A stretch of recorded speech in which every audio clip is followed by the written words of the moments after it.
atarinze konona ico kintu nk'ico gikomeye ko sinibaza ko ndetse n'Imana n'abarundi ubwabo n'abakirisi ubwabo naho dusabwa gutanga ikigongo ariko si ibintu numva n'ubwabo bazokwibabarirako bari bakwiye gutandukanya inyungu z'isi inyungu zihera benshi barakuze umutamazi kandi nabo bamubona iyi si naho woyibamwo umuntu ayihoramwo eternellement ibintu biragira aho bigera rero no bahagararira bakangurira bababwira nti murabe neza c'ishengero riri murabe ico ryategerezwa kuba riri muri kano kanya muri politike mu mibano ibintu bitameze neza bihungabana ibintu byamaze gufata izindi ntumbero barabe neza kuko ishengero mu bisanzwe ryamba rihagarara mu bintu nk'ivyo ntiryari rikwiye kuba ariho rija muri izo nyifato zidashobotse.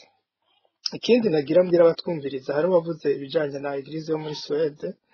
Pentecote muri Suède nivyo nibo bitwa ko babavyaye kandi babagumye iruhande igihe kirekire ariko niburaya bahari barabizi hagiye habaho impinduka mu bijanye na interpretation biblique je ndavuga mu buryo positif atari uburyo bubi nk'ivyo za Musetso ko aravuga harabayeho kwadapta harabayeho kugira Bible bagasubira bakagira de nouvelles interprétations bibliques ziri adapté bakibaza ati mbega iki cyavuga uku bakagira ama université narigeze kugira amahirwe yo kuvugana n'ujya Nicolas Pianso arambwira yuko mu kintu cihutirwa bari ko barifuza ko ari gushiraho université biblique ko bafise homo ko uko batanguye mission bameze nk'abigishije abana barabarera baca barabata donc kandi ugiye kubiraba muri Afrika ubutumwa buvugwa nitwoza turihagarara ko cane ubona ingene amashengero asigaye yifashe bijya vyose no kubura inyigisho no kubura uburere barasa n'ababataye nabo bari mu bindi bibazo bindi bijanye nabo no kwemera ariko ico kintu barakibona ko gihari kubijanye rero na n'ivyo bivugwa vya homosexualité nagira ndabwire ko mu mashengero yo muri Suède yitirirwa Pentecote ishengero ryose aho riri muri commune riba ryigenga mugabo barafise ihuriro yitwa cyo bita Pingstrålelse mu Suède ni nka mouvement yemera ivyampemu yera amashengero yose ahuriramwo rero gushika ubu Pentecote muri Suède nta hantu na hamwe umuntu umwe arashobora kumva ko afise dependance zo kwemera ivya homosexualité mugabo nta shengero na rimwe riri prononce kuri ico kintu rero ibiri kubera i Burundi ntibahave bashiramwo amargame ngo bitwaze ngo ni kubera ngo hariya ngo bimeze uku gushika ubu no muri Suède mu mashengero ya Pentecote ico kintu ntikiremegwa ni ibintu biraho benshi baravuga bakabiganira ariko ntibiremegwa ishengero ryavyemeye n'iryo bita Svenska kyrkan ishengero ni nka katolika ya kera mugabo Suèdois mugabo yiyonkoye kujya kwa Anglikana ndakivuze kugira ngo ntihagire abaca bafata ivyo birikora mu Burundi baca bashaka gufatanya ngo ni kubera ko oya kubera ko ishengero ujya Nicolas yahora arongora yahora aseruka hajya yitwa Philadelphia ishengero ryo muri Stockholm ntibaravyemera ivyo bintu bari mu kindi atwara ihuriro Ecuménique y'ama Eglise yose ntavyo cemera nibaza ko abantu bakunda iryo shengero rya Pentecote bohagabira biroroshe cyane kugira ngo peut-être birukana abasuédois ntihagire nico bafasha kubagiriza ivyo bigezweho bivugwa ahandi hose bwa homosexualité n'ibindi ego nico nagira mvuge biyubare cyane ntibanabitiza umurindi gose kuko sivyo babwiye ivyo nzi twavuganye nawe kabiri mu manama ndarabona ko bafise iyindi ntumbero ahubwo yo kwigisha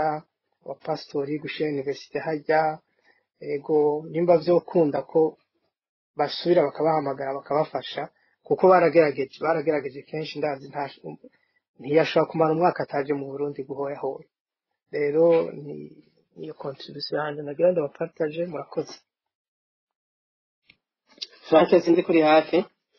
urakoze burunga ko kuri intererano tanze abaduha amakuru rero bari batubwiye yuko uwo Nicolas yagiye kurongora urwo runani avuye muri we batubwiye ngo muri amakuru ashobora kuba atariyo ariko nk'uko uciye ubisubiramwo ko atwara urunani rwa Ecumenism kimwe mu byo Panekoti y'Uburundi bamwe banka yuko yivanga mu n'ayo madini sinzi kuri icyo ko hari wumva yuko Nicolas azanye iriya doctrine yuko mu Burundi bimashinga neza sinzi ko oya si ivyo cane ivyo bintu bavuga nibaza ko ari amaspekulation kuko n'iryo shengero yatwara rya Stockholm ni shengero rikomeye cane ryubashwe mu gihugu ryitwa Philadelphia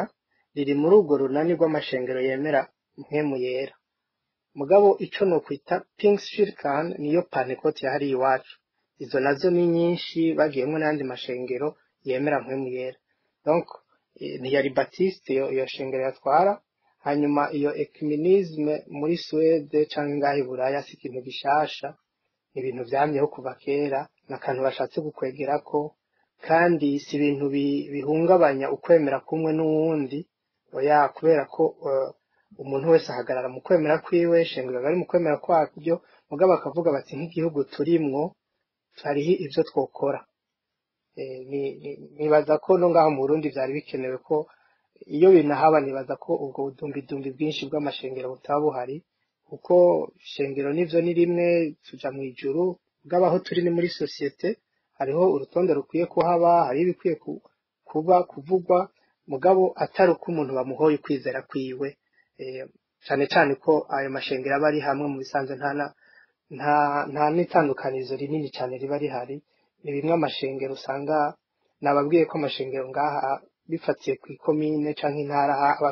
abari bagigenga irashobora kwitwa Panekoti ntangwa ikaba ifise autonomie de gestion mugabo wo ibintu vyose ni transparence ntaho bihuriye no ngaho mu Burundi navuga gute n'ibijanye n'amafaranga leta ibibizi nta kintu na kimwe c'ikinyegezwa kiba kirimo donc risque yo kugira ivyo bapfa bijanye n'amafaranga ntayihari abantu bari kokorera Imana basigaye gusa ko bamenye bati abanglikani bizera uku bajya bizera uku mugabo nta ngorane bitera ego murakoze sinzi ko murakoze cyane Burunga ndabashimiye kandi mugire n'ibihe byiza kaza bukeye reka tugaruke kumbure kuri ico kibazo kiriko kiraba muri Pentecote mu Burundi mbega twovuga yuko kubera Maison Mère cyane novuga Pentecote yatanguriye ikiremba mu ntara ya Bururi twovuga yuko ariyo mpamvu CNDD FDD yoba iri kwirayinjirira kugira kumbure igwanye intara ya Bururi nkuko bavuga yuko uno munsi intara ya Bururi ikintu cyose kivugwa ku ntara ya Bururi bagishira hasi mbega Pentecote niyo yoba igezweho uno munsi mbega niki gituma CNDD yoba ishaka kwivanga mu bya Pentecote urakoze Frank kumbaza kino kibazo twaraganiriye abarongozi bo mu mashengero ya Pentecote mu Burundi barambwiye ku kibazo bagize mu kwemera abakirisi bavuye mu ishamba bajya bataranye na CNDD-FDD barambwira yuko benshi urabona n'uno munsi iyo uravye abantu bahunze urana nk'abari ku butegetsi bavuga yuko CNDD bavuga yuko impunzi ziri mu migwi Rwanda na kiriya gihe rero murazi ko hari abantu bari barahunze igihugu bagiye bahunga bitwa abamenje niyo mvugo yari kuri bakaza ico gihe bavuga ko abantu bahunze bamenje 72 ariko naho rero ikibazo bagize rero mu kwakira abantu bavuye hanze cyari kibazo abakozi b'Imana batavyumvikanako ariko bakaganira n'abantu bavuye mu ishamba baravuga bati si kuri murakijijwe murabakizwa canke nimwe mwica abantu kwa barabara n'ibiki donc bakababaza ibintu bikabagora gutahura umwe rero arimo amubwiye ati aramuha amabanga ya CNDD-FDD ikiri mu ishamba FDD n'ubu urabona muri CNDD FDD ntako bavanyemo ati FDD mu vyumviro vyayo mu mugambi yari ifise mu Burundi yavuga yuko mu 2020 ata zina mututsi n'umwe azoba afise abantu arongoye ni ukuvuga guhera kuri nyumba 10 kuduga gushika mu nzego zose zifata ijambo ko ata mututsi n'umwe azoba afise ijambo mu gihugu ati nitwamara rero kubakura ko ijambo niyo vyashika ntihagire n'umututsi n'umwe akiryogora mu Burundi ati tuzoca tubica abatutsi ku buryo abuzukuru bacu n'abuzukuruza bazobaza ati mbega hajya mu Burundi umututsi yasa gute ayo mabanga rero yagiye akavugwa n'abantu b'abakirisi bavyumvise ariko bakabwira abantu bene wabo b'abasenzi bati muragaba umugambe ivyizanye nuko niko bimeze ngira ngo je sindi mu Burundi ariko nk'abari mu Burundi barashobora kubona yuko umugambi wa CNDD-FDD intambwe bagezeko nimba baba baragera nko ku 60% canke 80 ubwo abantu bahari nibo babizi ubwo rero CNDD-FDD kubona iriko irivanga muri muri panekoti no bihanye insiguro ngira ngo nka zitatu insiguro ya mbere ni uwo mugambi FDD yari ifise kandi FDD na CNDD biracafatanye n'ubu ni CNDD FDD rero nibaza yuko umugambi yari ifise ikiri mu ishamba none umunsi nurahinduka ngira ngo abumvise indirimbo za kera nka twebwe turabamisha bakuru baratubwira hari ahantu imbonakure zigeze ku ndirimbo ziravuga ngo urugamba ntigwahagaze ariko rwahinduye intumbero rero ivyo bintu rero abo no biha insiguro ya mbere niyo ya FDD none munsi FDD tarahinduka insiguro ya kabiri hariho ikuha canke abivugwa yuko umusekretari generale w'umugambwe CNDD-FDD yoba ashaka kwitoza mu kiringo mu kibanza cy'umukuru w'igihugu mu mwaka wa 2027 nta handi hantu yobona yuko nk'abantu bamwizera kuko abantu benshi bamutinya yaragerageje kuri intwaro yiwe niho hantu ushobora gusanga muri CNDD-FDD hariho abantu bafise ibiti no mwishengero abadiakoni abajenama abapasteri usanga bafise ijambo muri panekoti kuba rero ashaka kuhaca akahaca avuga ati reka nshobora kuronka abashigikira bavuga ko ndi umuntu bamwe bazi ko ndi umwicanye abandi bavuga bati je ndi umwere abashobora kumweza niba ari abantu abariko ariyegereza iriya kuha yabari abantu bariko baramwegera mwaramubonye ku mafoto ari kumwe n'uriya Nikora nivyo vyo kuvuga ati reka ninjirire muri panekoti abapanekoti n'abantu iyo umuntu umwigishije ikintu agitwara nk'uko umengo cavuzwe n'Imana n'abantu bubaha cane ngira ngo urabizi niyo nuwo mwihwezo notanga ugira kabiri kigira gatatu nico uvuze cuko ibururi ari ahantu bariho abarongozi ba panekoti burya nandi ku nkiko ntabwo baretse kumugwanya ariko baranatinye buke buke gusa we yatomboye ko yari muri ubwo bwoko bashaka yari umuhutu gusa umugore wiwe n'umututsi kazi niko bambwira icyo gihe rero bagiye bakazana iyo migambi abantu bakabatinya babona yuko ndi ku nkiko naco tuja kumugwaniriza ubu urabona ko ari we yari yasigaye mu gihugu muri bamwe batatu nigera kubabwira barondera ngira mwarabisomye ku itara Burundi rero ico ca gatatu rero gishobora kuba ari ico cyo kuvuga kiti abanyabururi reka ntihagire ikintu bazosaba kuzezwa nabone mu gihugu babo bashaka no kuyihindurira izina kandi urabona ko bariko babishikako Imana ishime ko batayise Gasibe nk'uko bavuga yuko bati intara y'Abururi tuzosiga bayita Gasibe karaga kwerukire ko muri iyo ntara kubera babagwanije bavuga bati nta kintu dukeneye kizopfa ibururi kizoza gisura kuvuga ijambo mu Burundi niyo mwihwe zitatu no kuvuga ico ca FDD ifise kuva kera yuko abatutsi bazobafuta mu Burundi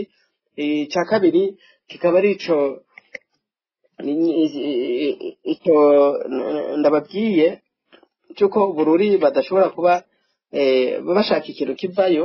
nico kindi rero ndababwiye yuko muri CNDD-FDD bafite intumbero yuko ata muntu n'umwe yitwa umututsi yoba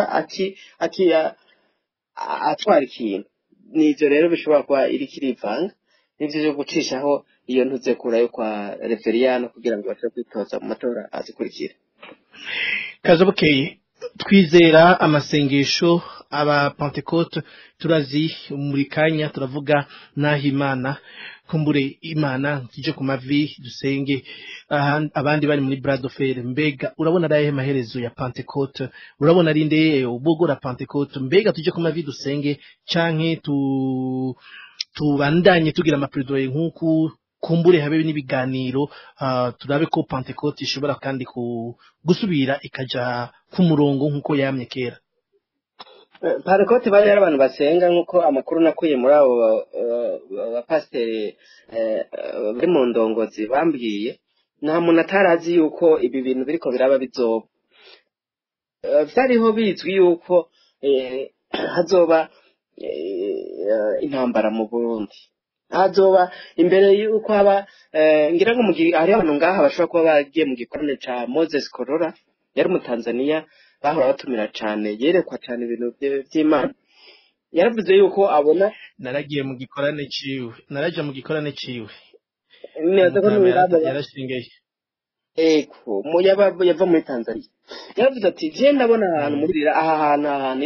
yerekana hajya muri rari, ati ndabona ikiranyereka hariko hubatswe amagorofa ameze nk'ajya y'Idubai,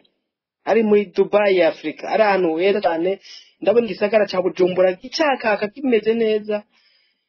ati ariko imbere yaho ndabonaho igicu cirabura. Turetse burya ubuhanuzi bwavuzwe na Moses Korora, hariho n'abandi bagiye bavuga ubuhanuzi ku Burundi. Hari nk'uwo Imana yigeze kwereka, iravuga ati mu Burundi ngomba ndahashire umugisha ku buryo n'abazungu bazoza gusaba ubwene gihugu mu Burundi, ariko bibagora ingene baburonka. Ati mugabo abarundi bakoze amaraso banka kwihana, ati nzoshira inyane hagati yabo bicane bamarane, nibamara kumarana ntanga umugisha. Ni ukuvuga abantu basenga mwibanga baba baza bafise amakuru twebwe tudafise amakuru yagiye ayishurwa n'Imana. Rero mu bakozi b'Imana je twaganiriye barambwiye bati ibi bintu biriko biraba, ibi vyahanuwe kuva kera, nibabahe maso nkuko ari umwe ngaha yigeze kubitubwira, ati bari bafata minenegwe ibintu vy'ubuhanuzi. Ati Imana yaratubwiye yuko hagiye kuba intambara mu Burundi, ko abantu benshi bazohunga, ari imbuto Imana iriko iribikira kugira ngo bazoze gusubiza mu buryo ibizoba vyamaye nabi mu Burundi. Rero abantu bazebe ko bivanga n'abantu bashobora kuzohitanwa navyo, kuko n'umugera w'amacakubiri ko winjira mu ishengero. Ni kizira kigomba kuja ahera nkuko Bibiliya bivuga. Ejo rero intambara ishobora kwaduka, abantu bose bibare mu vy'ubwoko, usenga akaja mu vy'ubwoko. Ubu nibaza yuko ngira ngo nk'abantu basenga mu Burundi nta muntu akivugisha mu ishengero, abasigaye bamonitoringa abavugishwa. Uhagurutse ukavugishwa baramukubita urushi nabandanya avugishwa. Ariko muri Pentecote kera umuntu yarahaguruka avuga ati bana banje Imana ndababwiye ibi nibi, Imana ikavuga. Ariko abafise iyo nyota basigaye bagenda bakinyegeza ari 3-4 bakavugana n'Imana. Rero nkuko warumbajije, amaherezo yavyo nta yandi, nuko biri kubikwega intambara. Niyo ntambara yamara kuba kwezwe n'ivyo bintu, niho abantu bazotora ubwenge. Ariko umuntu ashaka kubivamwo n'ubutokwivanga muri ivyo bintu vy'ubwoko, n'ubutokwivanga muri ivyo bintu vy'imigambwe, kuko ni ibintu Imana yahanuye kandi biriko birashika. Donc nta yandi maherezo, badasenze birashikana Burundi mu ntambara batari bwigerewe kubona mu Burundi. Murakoze. Ego cyane urakoze Kazabukeye. Reka kumbure twumvirize akaririmbo akanya gatoya, kumbure uwo bafise ico nawe agomba gushikiriza kuri ibi biriko biraba muri Pentecote. Mbega byoba bifatiye ku bwoko, byoba bifatiye ku ntara, mbega yoba ari kwishakira mugati cyangwa byoba ari bifatiye kuki? kaze mufise ico mugomba gushikiriza. Frank Espoir Ndizeye turacari kumwe muri kino kiganiro.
Uhoraho mana yanje ni wewe nizigira ni Chorale Nyakabiga, chorale ya mbere yo mu Nyakabiga nibo baturirimbiye kano karirimbo keza cyane. Kumbure niwe twizigiye kugira aze kubogora Pentecote uno munsi yibasiwe n'ibibazo bidasanzwe. Mu Burundi hegereje amatora mu 2025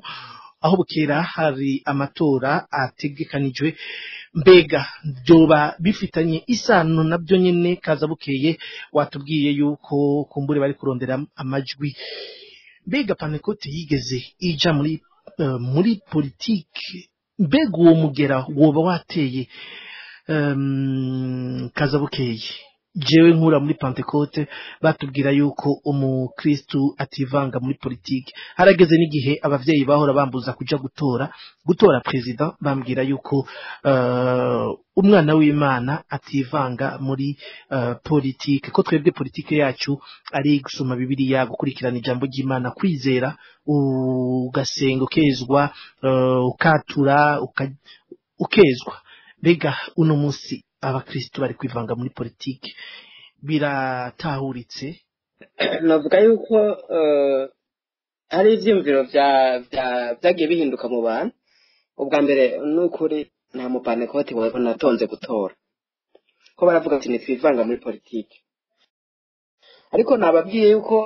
CNDD-FDD imaze kuza yuko harajemo n'abantu bapfuye mu ishamba, haraje n'abandi bapfuye mu buhungiro. Burya perception nagira ku bantu bari barahunze guhinduka nka jewe maze guhunga kanje. Cyane nzi yuko abantu bari hanze bose barabicaye barabamenje, ariko bamaze kuza haravuyemo abantu nanje maze guhunga nabo ko ari nk'abantu b'abana. Ngira ngo nk'ibitego turaganira nibaze ko umwe wese ari ku telefone yiwe nta mwana arimo. Usanga ibintu bya politike biganirwa n'abantu bakutse dufate. Nico gihe rero muri mwaka hariho abapanekoti bari mu ishengero nk'uko nakubwiye ko haramaze kwinjira muri CNDD-FDD. Reverien Ndikuriyo afise abantu kwishengero yaragipanze umugani wiwe ati ndashaka itegeko ku bantu 100 ati umukanya gati ari bishizwe mu ngiro. Yarabapanze asanga abantu bari babadiyakwe basanzwe bafise bajejwe mu ishengero, aho usanga umukuru w'iperereza canke gukora mu iperereza asanzwe ari muri Pentecote. Rero umwaka uza mu 2025 nta ko Pentecote bazoja gutora, nandijya ubona yuko byabaye nk'itegeko kwiyandikisha mu matora. Rero ubwo rero bazoja gutora ni itegeko, kandi abakozi bavuga bati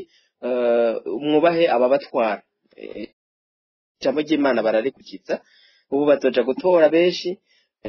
hagiye kumenya abazotora nde. Nkuko nababwiye abantu benshi abapanekoti bagiye ku ngufu muri politiki, bagiye kubera ubu basigaye baha ijambo abanyepolitike mu ishengero. No gwanga karorero nk'uwo Denise Bucumi nkuru ndagera igice iminsi 3 muri site mu minsi iheze. Umukuru w'amankenguza amateka aheruka gusengera mu Gipara muri Pentecote muri Moneri militaire, barabanga mutembereza muri etajiriya ihari, arigisha igice cy'isaha inusu, aranababwira ati Sawuli baraza baramuvugiriza inanga kugira ngo ntafatwe n'intandara ati nanje ndabasabye yuko mumvugiriza baramuvugiriza baramucurangira dufate ikiringo c'isahani nusa ariko arigisha bazana ibintu bishasha bitari bihari arigisha mu ishengero rya Pentecote na namwe vyari bwaboneke ubu rero kuntu bihagaze rero abantu babazoja gutora kandi nanje nawe nobaza kuja gutora kuko ni ukubaha inzego ntabwo noje ngaha ngo mvuge ngo ni bibi kandi Bibiliya tugira ngo tubaha inzego ariko nkuko nakubwiye ndabona bitegerezo kuzogenda uko Imana izobishaka kuko nibabashira ku nguvu kuja gutora twizere yuko bazotora nk'abakozi k'abantu nyene bagatora ivy'Imana ibashize ku mutima reka duha akanya abandi ngira ngo ndaza kugaruka mu bakozi ndabona bariko baratuka ego cyane urakoze kaza bukeye mu kurindira abandi hari ubajije ngo mbega mwoba mwararondeye abo muri Sepebu canke abo ba archevêque kugira baze baduhumurize abo twavuganye benshi abo twasabye ko bofata umwanya bagasangiza natwe kino kiganiro baravuze yuko badashobora kuza kuganira kuri mikro kumbure bamwe urumva ni kubw'umutekano wabo murabizi yuko mubyumva namwe ego ariko twaravuganye nabo twarabasabye umwanya ntibashoboye kutwemerera yuko twosangira kino kiganiro kubw'impamvu zabo kandi birumvikana ariko reka ndabahumurize yuko kumbure bizogenda neza. Pentecote ni ishengero dukunda cyane, Pentecote ni ishengero yatureze yareze abantu benshi kandi yagiye tuba hafi nimba uno munsi bamwe twoba antegeme twigenza neza ni kubera twakuriye muri Eglise Pentecote duhabwa indero nziza ariko nimba uno munsi yatewe n'amacakubiri nimba uno munsi yatewe n'izo njyane suko Imana itaraba suko Imana itabona isaha yayo irahari isaha yayo yamikora ku isaha yayo kandi isaha y'Imana igeze nta kabuza ibintu birahinduka. Ndabashimire mwese muko muradukurikirana mu kanya gatonya turasozera kino kiganiro ariko tugomba kumenya ko nta numwe tuzoba tuniganye ijambo wo bafise ico ashikiriza ico asangiza abandi yo dusaba umwanya akazamuka hejuru akaduga hejuru tukamuha umwanya nayo kubatashoboye gukurikirana neza benshi bavuze yuko connection y'Ubujumbura itameze neza biguma bicikagurika ikiganiro kiraba enregistré kumbure muzogisanga kuri Twitter mushobore kucyumviriza indirectement kandi ndibaza yuko kizobashimisha nkuko nabari kwaragikurikirana en direct kiriko kirobashimisha. Frank Sport ndizeye nije niko ndabashikiriza kino kiganiro mufise ibyo mumbaza canke mugomba kuduterera amaswishe twoza turatreta muri space murashobora kunyandikira kuri ndizeye 87@remesha_net ndizeye 87@remesha_net. Reka twumviza akaririmbo gatonye cyane mu kurindira ko hoba hari uwoza ku murongo canke kazabukeye nimba hari ico woba ufise nawe ugomba kuvuga mu kurindira ko twobona nk'umwe canke babiri umunota 2 canke 3 tubonye atawuje tuca dusozera ikiganiro kuko nta numwe tuzoba tuniganye ijambo. Ego Frank nkuko arabivuze arabo narondeye baravuze bati twebwe bakozi b'Imana na politike turimwo ndashobora kuza guterana amajambo kugwanisha amajambo muri nizo bavuze nogera nongereko nuko muri myaka iheze haje abagwanya mu Pentecote baciye ku mukozi w'Imana yitwa Kidebuye naravyanditse ko kurayimakamba biraza biratera Bujumbura biravugwa rero yuko hari abariko bariyonkora muri Sepebu ariho n'abariko bariyamiriza ujya nikora hari nukuvuga yuko itubazi ciza hama rero ikindi naco ni ugushimira abantu bagiye bashikiriza ibiganiro ariko Burunga ndabona yagumye hejuru sinzi yuko yogira icyo avuga ahama nkaca bandanya nyuma yiwe murakoze. ego cyane Burunga. ego pardon sinabibonye ko nagumije hejuru ariko ndiko ndumviriza numva umengo mwogerageza kubaza abantu benshi bazi neza ibyabaye n'abo baswede baba barafashije n'abantu bashobora gushikirwa umuntu yobarondera abantu bakababaza ibibazo barashobora kutwunganira kugira ngo twumve neza ibyabaye kuko nk'uwo Nicolas bavuga ndazi ko mu makrize menshi yaraje Burundi no mu bihe bigoye akaza mu Burundi adusaba amashengero twarimo ati musengere ngomba ngende hariya bimeze neza yaragerageje kumvikanisha rero birashoboka ko duca ku bantu bakamurondera abantu bakamubaza ibibazo cyangwa akagira umuhweza bivuze ko sinovyemeza ntaramutora ariko ni ibintu bishoboka. Murakoze. Ego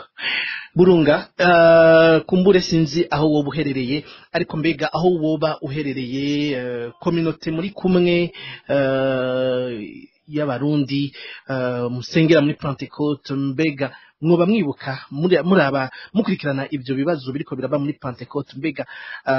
hari intererano mwoba mwiteguye gutanga kugira ibibazo biri muri Pentecote bishobore gutoregwa kumbura inyishu canke bifata umurongo? Ego inzira imwe dufise nuko barafise ibintu mu mashengero ngaha bita ibihugu bafasha. Rero Uburundi bwafashwa niyo ya Eglise yahora irongowe na Nicolas. Abarundi rero basengera muri Pentecote hariho uburyo twatanga tugafasha ku maproje ariko arakorerwa mu Burundi. Kimwe mu gishoboka nuko dushobora gusaba tukamubwira ati turagukeneye uze tubwire mu Burundi bimeze gute, turumva ibintu bitameze neza. Turashobora guca ku bapasiteri baturongoye bakaza ariko nta kindi kintu kinini twokora kuko n'abaswedwa simbona ko hari ikintu kinini bohindura kuko Pentecote mu bisanzwe yarikukiye yarakuze. Sinzi ko mwibuka igihe ijya Ruferina yari kwije imyaka 50 niho officiellement asa n'abavuze bati murakuze mugiye kujera mukore nyene ibya kera bihere mu mufata ishengero mu ntoki. Igikorwa bakora nico c'ubuhanuzi nico ca konseye muga nta jambo rinini bafise, nta kintu kinini bashobora kudesida. Mugabo ikintu kizwi twigeze kumva haraheze ngira yari ampe ava covid, ibintu vy'uko ubutegetsi busugereje inzego za Eglise cari gihari, carageragejwe kenshi, barakibona nabo bakagerageza guhanura ko bageza aho bageza. Ndibuka ko hari n'abantu mu Barundi bashavuye baravuga ati no mwebwe namwe nimutubwire, abidogera kumukorana n'ubutegetsi bw'Ibujumbura kuko ntibumva ingene nukutaronka amakuru mu bisanzwe. Mugabo yaragerageje kuvuga ati ubutegetsi buri mu gihugu dushobora kubugwanya, tugerageza kurondera nyene inzira yoroshe tubicishamo, ariko ubutegetsi iyo buhagurutse nyene kene badakora uko twovyumva. Igisigaye nuko kumbure twomenya ukuri kuvuye ku mpande zose, kuko abo bantu bamaze guterana amajambo, abantu bamaze kudohoka ku ntumbero na vision y'ishengero, bagiye muri ivyo bintu ukuri kwabo kubwanje ntikucizewe. Naco gituma nibaza ko ivyo batubwira abantu bogerageza kubishiramwo kutabiha amatwi gose, kuko byinshi numva umengo harimo kwijustifia, kuko ibi bintu bimaze igihe kinini cyane ubutegetsi bwa CNDD bushaka kwinjira. Hariho intahe nyinshi yatubwira yagiye aho wasanga hari abantu mu documentation baje bagashaka gusaba ijambo ku nguvu, bimaze igihe kumbura abakristo ntibabimenye. Rero urumva ubutegetsi bwaramaze gushika ku rwego nyene bwiha vyose uko bushaka. Gusa abo bitwa abakozi b'Imana bashaka kubisigiririza cyangwa kuvyita ukundi, nibo nibaza ko ari abo kwitondera no kwakira message zabo, dufashe ko batakiri mu murongo bamaze guhengama. Murakoze. Ego cyane urakoze Burunga kubyo udusangije, kumbure azakurikirana ushobora kumva na kandi hari isengero imwe iri mu bwiza bwo muri bw'ibujumbura bwo mu gisagara sinovuga ngo ni hehe kuko sinovuga ngo ni hehe ariko marume wanje no yari gutorwa kugira ashobore kuburongora ariko byashitse baca bafunga biro ngo ntabwo umuntu ava mu Bururi yoza kudutwara canke entre guillemets umututsi yoza kudutwara mu nyuma baca baramuhanamita sivuze ngo ninde simvuze ngo ni hehe ariko mwabyumvise byatanguye kera si by'uno munsi ariko byatanguye kera. Jean Claude ndabona ari ku murongo. Jean Claude oya imbere ya Jean Claude hari Landry yari yasabye ijambo kare ariko nari nabuze aho yagiye. Landry ninteretse murashobora gufata umwanya hama hacakurikira Jean Claude nawe nyene ace agira ico adushikirije. Landry ndabaramukije nanje mahoro neza n'amahoro muranyumva ego turakumva cyane Landry. Hari icyo udushikiriza kubiko biravugwa muri Pentecote? Ego icyo no bashikiriza nuko nkuko n'abandi babivuze ni ibintu bibabaje kubona ishengero nubwo rigeze aho rigeze canke ibibazo bivugwa ari uko biri nk'umwe mu barezwe canke bigeze kumara igice muri iryo shengero nanje sino nibyoreka kumbabaza kuko ni ishengero ryarize abakiri bato kandi hari ico abatari bake bambaye kandi ico ryaduterereye muri mu buntu dufise no mu canke mu bukirisu tukigendera. Ico ni ikintu ca kabiri nuko ugiye kuraba nta bintu bishika muri ino si bitahishuwe mu gitabo ceranda. Usomye muri ibaruwa Paulo yandikiye Timote igice ca 3 umurongo wa 1 umurongo wa 5 sinanose version hafi y'igifaransa mugabo baravuga ati mu minsi ya nyuma abantu bazoba egoiste bakunda amahera babefanfara ubuta etc. Ndabise mu gifaransa ariko murashobora kuwusoma ujya murongo Timoteyo igice ca 2 guhera ku igice ca 3 ibaruwa rya 2 ryabandikiye Timoteyo igice ca 3 guhera ku murongo wa 5. Rero nuko n'umunsi bunumenga inyungu z'isi inyungu zibigezweho n'ibifadika byafashe ikibanza gikuru gusubira mu Imana ari naho ubona rero n'umunsi politike yivanga mu byishengero kandi byatezwa kuba le contraire abanyamashengero canke abahagarariye ubutumwa bwiza canke abemera bisanzwe n'abategezo kugira kuba bahoyahoya canke basuka mu mabisi canke bahanura abayobora ntibaba ari bo baza gutanga amategeko mu byishengero. Uwo no mwihwezo wa mbere birabaje ko ishengero ryagiyemo politike ugasanga uko bisanga bamwe bashaka ko bipangwa muri politike abe navyo bipangwa mu isengero aho rero bice birometa en cause cyane ubukirisu canke uguhagararira inyungu z'ijuru sinzi ko bivuga canke ijambo ry'Imana igihe abantu usanga basigera bumviriza cyane abanyapolitike gusumba guhagararira umuhamagaro canke amabanga bajejwe nko kuyobora ihame ry'Imana no kwisi. Ugiye kuraba abakurikiranira hafi ivy'ubukristo mu karere k'ibiyaga binini hariho une certaine réalisation canke ikintu cabaye igihe habaye ivya 1993 mu Burundi 1994 mu Rwanda. Abantu ico gihe gushika muri iyo myaka ibihugu byacu cyane cyane mu Burundi n'u Rwanda byaboneka ko ari bavuga ko bavuze muri Afrika ico bita les pays les plus chrétiens baharuramo ibice 90 birenga kwijana chrétien ndiko ndavuga katolika n'abakatolika abaporoti muri rusangi basanga bavuga ko ari mu ibice 90 kwijana birenga. Ariko igihe rero habaye ivyo mwese muzi harimo n'ubwicanyi bw'ihonyabwoko bwatumye benshi basubira kuvuga ati none mbega ubukristo bwabajya abantu buhagaze bungana gute. Batumye bavuga ati kumbure ubukristo bwigishijwe canke bwatanzwe ubutumwa bwatanzwe bushobora kuba hari aho butageze kuko iyo abantu bagendera koko les valeurs chrétiennes nta bwicanyi bugeze ku rwego rwa genocide bwari kuba muri kino gihugu kandi nko mubizi byarabandanyije gushika no munsi. ivyo rero bikaba ibintu bibabaje, bikaba ibintu biteye amakenga, kandi bituma uno munsi nawe igihe muba mubona bamwe na bamwe ibintu vyo kubijanye no kwemera nubwo bimwe vyaragabanutse canke vyaratitutse n'imitima yarakanye, nuko abantu bamwe bamwe remettre en cause le message qui est prêché publiquement, peut-être n'ibikorwa. Hashobora kuba hariho ubutumwa bwiza buvugwa ku munsi w'Imana, no munsi benshi bagiye gusenga bumvise ijambo ry'Imana, rero ugasanga kuwa mbere kuja kuwa gatandatu abo bantu nyene bari mu bindi bitandukanye cyane n'ivyo baba bigishijwe. Rero ico ni kimwe kije n'abantu benshi gituma abantu nubwo bahometa en cause même kwemera canke ubukristu bwishenge kishaka bintu uvuga jewe n'umwezo personnel sinzi muraza kumusura kumbure mwe mushobora kuba mubikurikiranira bugufi gusumba, ariko muri ibi byose byabaye guhera bashaka reka dufate ibya politike no bya kera cyane 15 sinzi yuko nka Église catholique plutôt Église protestante Pentecôte umbarire Église Pentecôte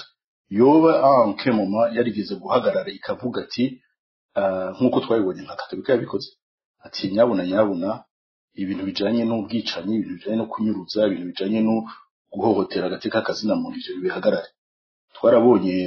isengero rya Katolika rimwe na rimwe risohora amatangazo ashobora kuba ataryohera abategetsi, ariko bakarya umutima amenyo bakavuga, kuko ari umwe twemera kandi tubaza ko yakoze ibintu bikomeye, yari n'umukozi w'Imana, akaba n'umuactiviste politique, Martin Luther King, umunyamerika, niwe yigeze kuvuga ati toute religion qui n'est pas capable de répondre aux problèmes économiques, sociaux et politiques de la société dans laquelle elle vit n'a pas raison d'exister. Rero rimwe na rimwe uguhora kwayo mashengero abantu baba bahawe nuvuga amabanga yo guharagararira ijambo ry'Imana ku isi, ugasanga benshi bari mu gacerere, ugasanga benshi byose biraba ntaco babivuze ko babirabira hirya, baguma bavuga ngo ntimwibange muri politike, mugabo no munsi urana vyahindukiye vyagarutse, twumvise ko benshi ariko barahimirizwa gutora kandi batezwe kuja gutora kandi bashaka n'uburenganzira bw'umwe wese, mugabo bega bazotora iki mu gihe bamaze imyaka 10 canke irenga mu gacerere k'ubwicanyi bugenda buba ku munsi no munsi nibo babonye ko hageze ko bitaho ivya politike canke ko mbega politike no gutora gusa canke politike no kuraba ivyo byose biba biko biraba ibijanye n'ubutunzi, ibijanye n'imibano, ibijanye n'agateka kazina muntu n'ibindi. Babonye ibitagenda neza ntibatiye bubahuke guhanura, akavuga ati n'office kwa communiquer, n'office kandi une déclaration birashobora kwerekana yuko iryo shenge kandi bashobora kubivuga neza n'abandi barivuga neza mu bwitonzi batavogereye batabaye abanyepolitike, mugabo akavuga ati nyabuna kino kibazo gikwiye intervention, ibi ntibibereye bikwiye guhagarara, ababazwa canke abagizwe n'ibi nibagire ico babi nibihanure, bikenewe bakabihanisha, ko urumva mw'isengero turazi ko harimo ibintu byo kwihana no kwihanura no gusaba imbabazi, mugabo bagahora sinogaruka ku statistique y'agateka kazina muntu canke ibyo bwicanyi mu Burundi, ivyo birazwe. Rero no musiko bigeze aho bigeze, nta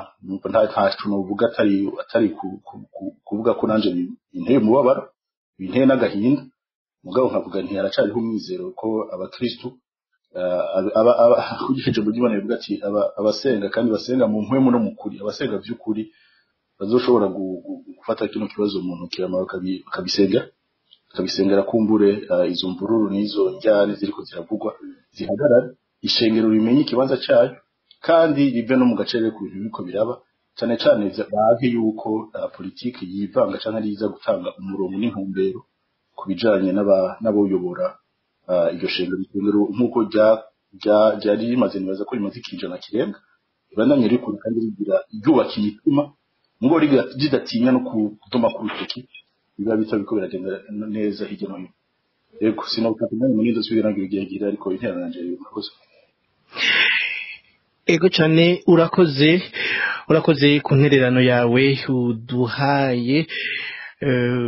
ariko nanje sinigeze mbona iyo reaction ya Église Pentecôte mu 2015 igihe Katolike yoyo yashobora kwerekana yashobora gusohora de communiquer. Reka nakushimire Landry. Yego murakoze mu ndani y'igafashize mugoramize. Ego murakoze kandi nimwagira kandi icyo mwongera ko kumbure bizoba biko biravugwa naho nyene ndarabaha ikaze gushika isaha 3 niyo mu minota 8 tuzoba dusozera ikiganiro ko Jean Claude ndabahaye umwanya. Jean Claude, inyuma ya Jean Claude hari witwa Luc Eric Nduwimana yarungitse audio nawe nyene turaza kuyishiramo kuko bitakunze kwaja online. Hanyuma ya Eric baho nawe acagaruka. Jean Claude ndabaramukije. Ndabaramukije nanje, ndabaramukije amahoro y'Imana. Yego cyane. Kaze muri kino kiganiro kugira mushobore kutusangiza ku byo mwoba muzi canke point de vue yanyu kubiriko biraba muri Pentecote mu Burundi. Murakoze, nari nashatse ko ataco nobivuga kuko binkora ku mutima,